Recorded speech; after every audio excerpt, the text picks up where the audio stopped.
me on a Friday night yet.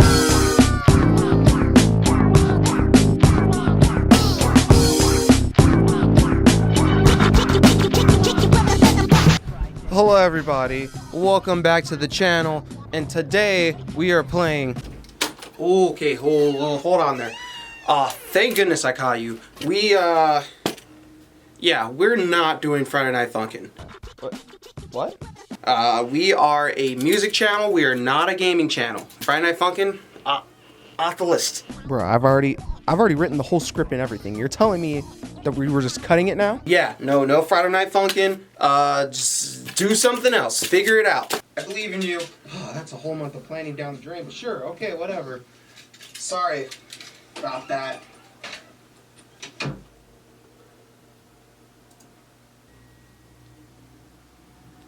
What did I just watch?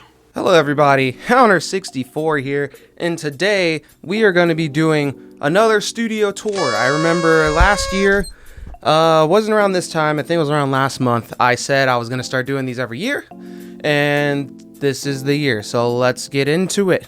Alright, so let's start with the nerdy stuff, the stuff that is the thing that no one really ever thinks about.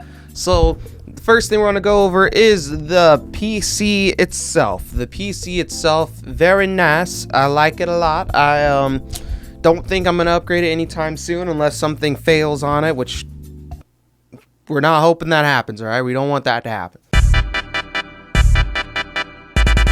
Alright, so moving on to the computer specifications that I have. I actually have an HP Envy Phoenix that I've gone ahead and done some customization type things to. It's not stocks, unfortunately. You can't just walk into your local Walmart and be like, I would like one HP Phoenix, please. I did go in and tune some things up. Let's talk about those specs, shall we? I have a Core i7 6700 4 gigahertz processor. It is a quad processor, by the way. There are 4 of them. I do have 32 gigs of DDR4 RAM. It's a lot of RAM, but I use a lot of it, especially when I'm doing music production. One thing that I cannot attest to enough is if you do any sort of music production, I can't speak for Macs, but on PC, having a lot of RAM as well as having a very good GPU, if you don't know what that is, it's a graphic processor. The GPU can actually split your processing on DSP type of processing. So like if I am doing a Pro Tools session and I'm running like 6 instances of an SSL EQ, the GPU actually handles a lot of that processing while it's happening.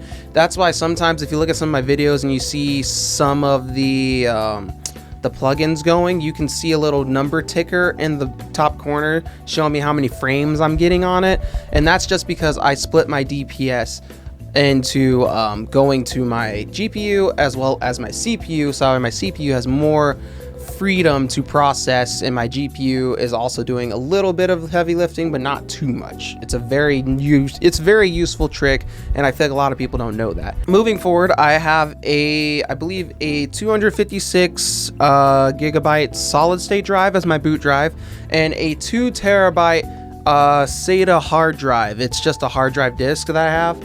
And I also have the NVIDIA GTX 980 graphics card. That's the graphics card I use for that GPU processing. Easy. Let's move on to the outboard gear and microphones. Let's just move on to outboard gear.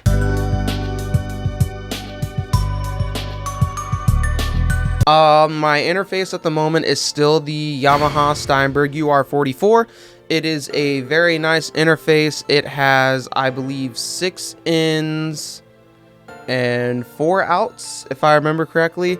4 of them are going to be mic inputs, which are like the round circular ones you're used to. And 2 of them are going to be line inputs, which are like if I was feeding it from another source into the actual interface. That is being fed into the PreSonus Monitor Station V2. I just use this to split to my different monitors because, as you know, I have 2 sets of monitors. One that I use as a main, one I use for just checking referential wise, blah, blah, blah. Then we go over to the rack unit. The rack unit, I have the Monster Pro 2500 power conditioner. Very, very important. Came super handy, especially during this whole winter nonsense.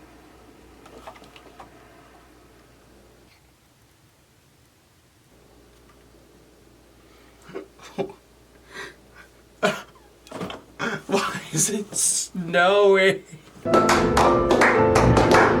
Right underneath that, we have the Pro MPA2. It is a microphone preamp that uses tube technology. It is what I record into for YouTube videos. It is also what I use when I do vocal recordings on any of my covers that you guys would like to see or enjoy. That's gonna be there? Nope. Or there. It's gonna be in one of those corners. I'm not sure which one yet. And then underneath that, we also have the Axe FX once again. This is the Axe FX Ultra still. I don't have an Axe FX 2. I will get one eventually, but right now, don't have it. The monitors, I have a pair of Atom A7Xs.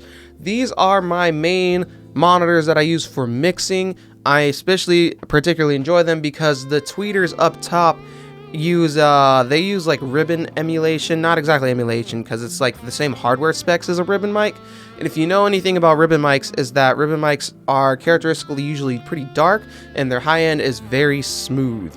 Our next set of speakers is going to be the Yamaha HS5s. These are 5-inch speakers. By the way, the number stands for the size of the actual speaker. The HS5 has a 5-inch speaker driver as well as a tweeter up top. They don't have the ribbon technology like the Atoms do, but they are a very good pair of reference speakers, and I believe these were the first speakers I ever got when I first started out. The Complete S61. This is my MIDI keyboard I use for all of my piano stuff. I use it for my orchestral stuff, all that kinds of stuff. This thing is very nice. It is a little bit of a learning curve at first when you're trying to program it because everything is mappable, and you can go through, you can change the different effects, you can choose what it does through the actual keyboard itself, which is very useful but also kind of annoying if you're not used to having this much control. The camera I use is a Canon Rebel T6i. Actually, you know, hold on. Let me take a video. Camera that I use is actually a Canon Rebel T6i. This is probably really awkward to see because it's me filming me. So for the next subject, we are going to be talking about good old microphones. This is another question I actually get a lot of, and I've explained microphones a lot before. So you guys just don't listen to me. So let's talk about the microphones that I have, and we'll also talk about what I use them for, practical uses, things like that. And it'll be great. It'll be awesome. First microphone we're going to talk about is going to be the SM7B, aka the Legend. This bad boy here, aka this bad boy right here. Anything pertaining to vocals, it's usually done with this guy here. Other than that, the frequency range is pretty nice. I feel it picks up a pretty even range, which is why I like it. I do find that I have to boost high end with this guy a lot, which is maybe sometimes a downfall. So the biggest con to this microphone, if you could even call it that, is that it needs a lot, and I mean a lot of gain. More gain than your standard microphone. So if you are just starting or just beginning and your interface usually does anywhere between 0 to 40 dB gain, you're gonna need more than that. I think this thing takes about 68 to like 70-ish, somewhere around there. It's a lot of gain just to get it up, but when you do get it up there, oh baby, it's nice. It's real nice. This is going to be the ST55 by Sterling. It is a FET condenser. You can use it for a lot of different things. I mainly use this one for recording acoustic guitar, and I used it for vocals back in the day before I got this guy. This one actually sounds really nice. I do enjoy it a lot. I would plug it in to show you what it sounds like, but that's a lot of work, and I don't feel like doing that. This one's going to be the Shure, I don't know if it's the SM55. I just call it the Super 55 because that's what it says here on the box. And this is the limited edition, I think the all black one. I did want the all black one with the red grill, but I think that's like a James Hetfield exclusive or something like that. I'm not entirely sure how that works. You guys have seen this microphone before. I believe I used this on my Kill Switch Engage cover. It's a very nice, slick microphone. It actually does sound very good for vocals as well.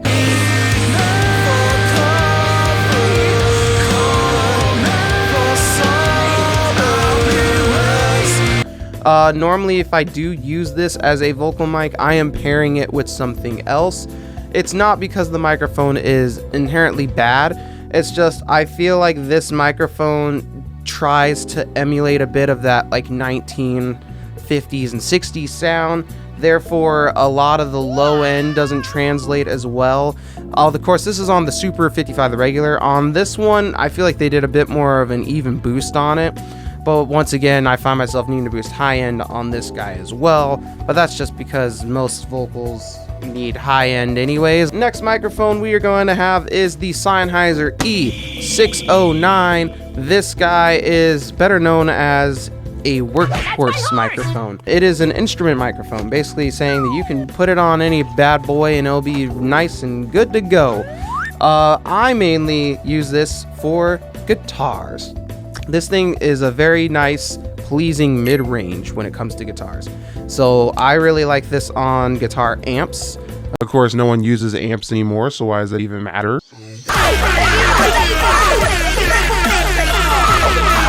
So this is the P170, other known as the Project 170. I don't have it in here. It's, you know, like I said. This guy is very, very versatile. It is a condenser microphone, small diaphragm condenser microphone, and or it is a pencil condenser microphone, depending on which way you want to look at it. I use this one for a myriad of different things as well. I use this one for acoustic guitar. I use this one for cymbals. I use this one for a second vocal mic, like a backup, kind of high end. This thing is very nice. I actually think this is probably, like, if I had to choose a budget microphone that was pretty much like an all-around kind of use besides the SM57, I would probably choose this one. This thing I've used on so many different things. I've even used it on guitars. This thing's very versatile. I really like this guy, and they're really cheap. I think they're like $80 or $90. The next one is the workhorse itself, the SM57. I don't even need to say anything. You guys already know this thing works on everything. Moving on.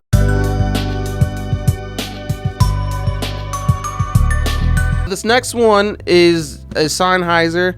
It is the MD421, but like I said, it's not in there, so it's on something else. But it looks like this. I don't know if that helped at all. But yeah, this thing is very nice. It's basically my go-to drum microphone. Pretty much anything I want to mic with drums.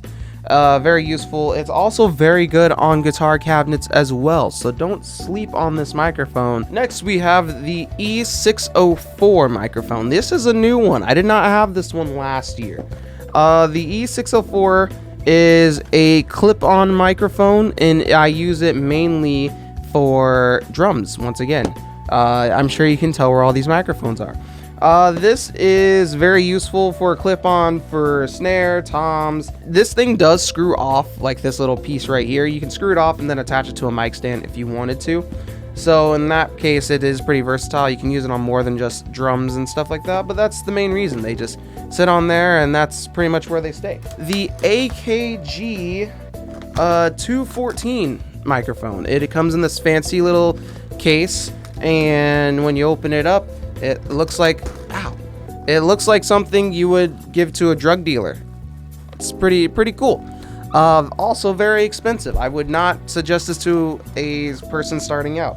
However, 214, very versatile, very nice. Not as versatile as the 414. 414 has 5 different pickup patterns. 214 only has 1, but it does have the DB dither, or not dither, like the lowering if you're doing drums. And then it also has a high pass filter as well. So it's very nice, and everything comes together in the case. You get this nice little shock mount carrying, or not shock mount carrying, shock mount stand for it. Very, very nice, futuristic. And you also get this condom as well. It's a windscreen, but it's just funnier to call it a condom. Oh, wow. Will you look at that? The video is over. Aww. Hey guys, this is Editing Devin. I filmed a outro and I hated it. I didn't like the outro at all, so I decided I'm just gonna redo it now and just edit that into the outro and just do it for later. But so basically for the studio tour, I wanted to kind of split things. So this is part 1, where it's kind of like the nerdy kind of side, like more of the studio outboard gear kind of side. And part 2 is going to be more of the instrumentation, so guitars, drums, things like that. So I'm still going to be working on part 2. That's going to come out soon, and then I have like maybe 2 or 3 covers lined up and a couple other videos. I just wanted to get something out there because I know I've been really lacking on uploads lately. The whole winter storm thing was a crazy endeavor, and then I was dealing with a bunch of other stuff. Yeah, if you guys did enjoy though, you can go ahead and subscribe if you want to see more videos from me. Leave a like if you enjoyed this kind of video. Yeah, I've been Hunter 64. I don't have anything else planned. Goodbye.